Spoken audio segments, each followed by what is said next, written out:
पुष्पा राज, ये सिर्फ एक नाम नहीं है।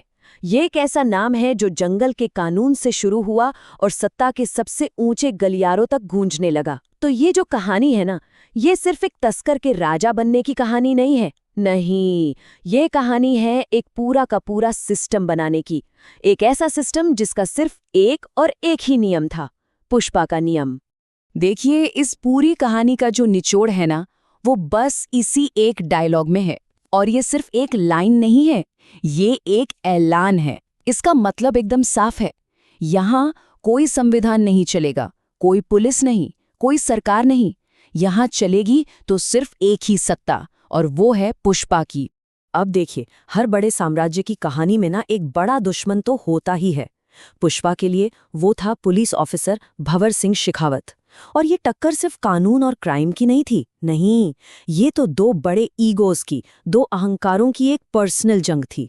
और इस जंग में कोई भी झुकने के लिए तैयार नहीं था। तो यहाँ आमने सामने थी दो दुनियाएं। एक तरफ था पुष्पा, जंगल का बेताज बादशाह जो अपने नियम खुद बनाता था, और दूसरी तरफ था शेखावत, सिस्टम का रखवाला जो कानून की ताकत से उसे तोड़ना चाहता था। यह समझ लीजिए, आग और पानी की लड़ाई थी, जहां दोनों ही एक दूसरे को खत्म करने पर तुले हुए थे। एक बात समझनी होगी, पुष्पा की असली ताकत चंदन की लकड़ी नहीं थी, उसके लोग थे। उनके कंधे पर लकड़ी ढोने का वो जो निशान था ना, वो सिर्फ एक जख्म नहीं था, वो उनकी वफादारी की पहचान थी, एक बैज था। और यहीं पर शेखावत ने सबसे बड़ी गलती कर दी। उसने उनके आदमियों पर हाथ उठाया। उसने सिर्फ मजदूरों को नहीं छुआ, उसने सीधे सीधे पुष्पा के गुरूर को, उसके ईगो को चैलेंज कर दिया था। और ये जो हुआ ना, ये पुष्पा की स्ट्रेटजी का एक जबरदस्त एग्जाम्पल है। देखिए, शेखावत ने अपनी ताकत का इस्तेमाल किया, पर पुष्पा ने अपने दिमाग का। उसने एक ऐसा कमाल का जाल बिछाया कि ना सिर्फ वो 2000 टन चंदन बच निकला, बल्कि पूरी की पूरी पुलिस फोर्स दुनिया के सामने शर्मिंदा हो गई।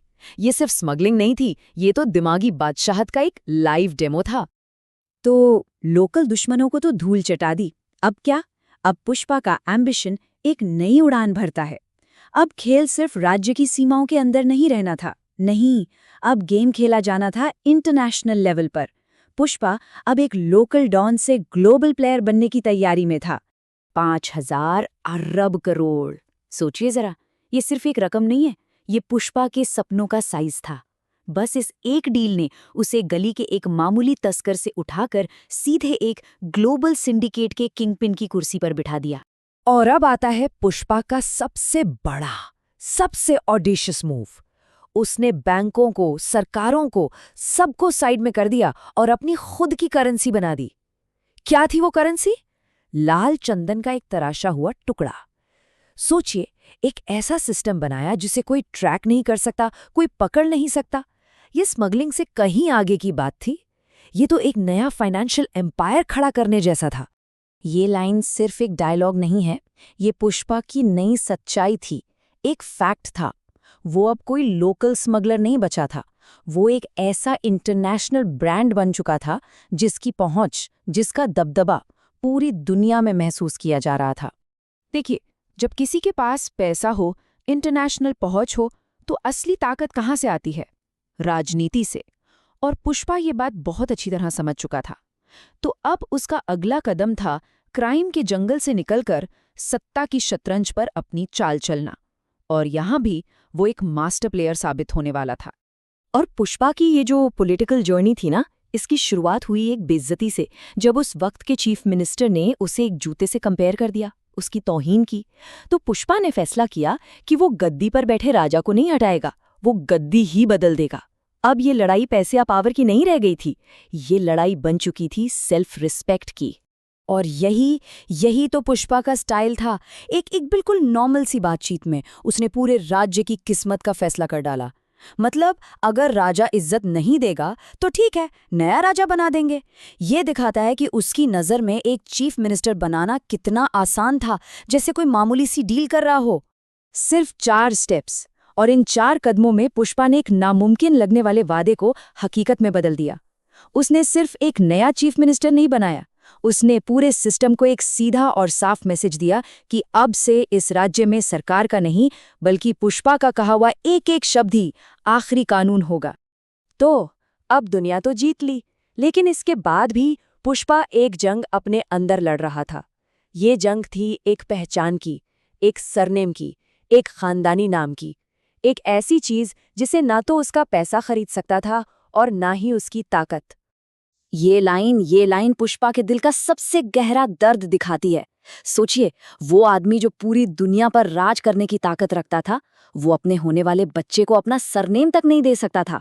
और यही वो मजबूरी थी, वो बेबसी थी, जिसकी वजह से वो एक बेटी चाहता था, ताकि कम से कम शादी के बाद उसे एक खानदान का नाम तो मिल जाए। लेकिन जब उसके परिवार पर, उसकी इज्जत पर हाथ डाला गया, तो पुष्पा ने पूरी दुनिया को दिखाया कि पुष्पा का रूल का असली मतलब क्या होता है।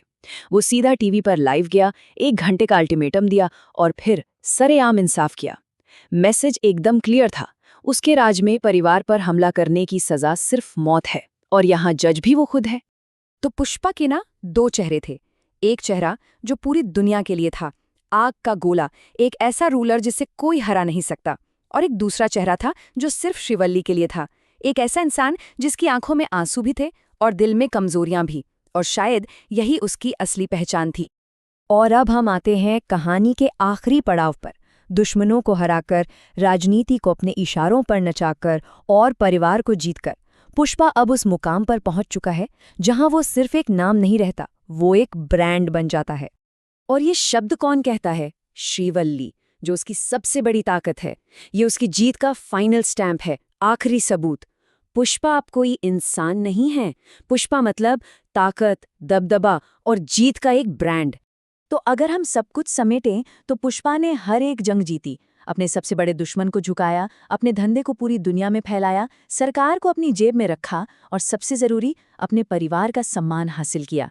मतलब जिस भी चीज के लिए वो लड़ा, वो चीज उसने हासिल कर ली। तो सवाल आखिर में यही बचता है कि जब कोई इंसान सब कुछ हासिल कर ले, ताकत, पैसा, परिवार, सब कुछ, तो उसके बाद क्या? जब जीतने के लिए कोई जंग ही ना बची हो, तो फिर पुष्पा का अगला रूल क्या होगा? ये एक ऐसा सवाल है जिसका जवाब शायद हमें अगली कहानी में ही मिलेगा।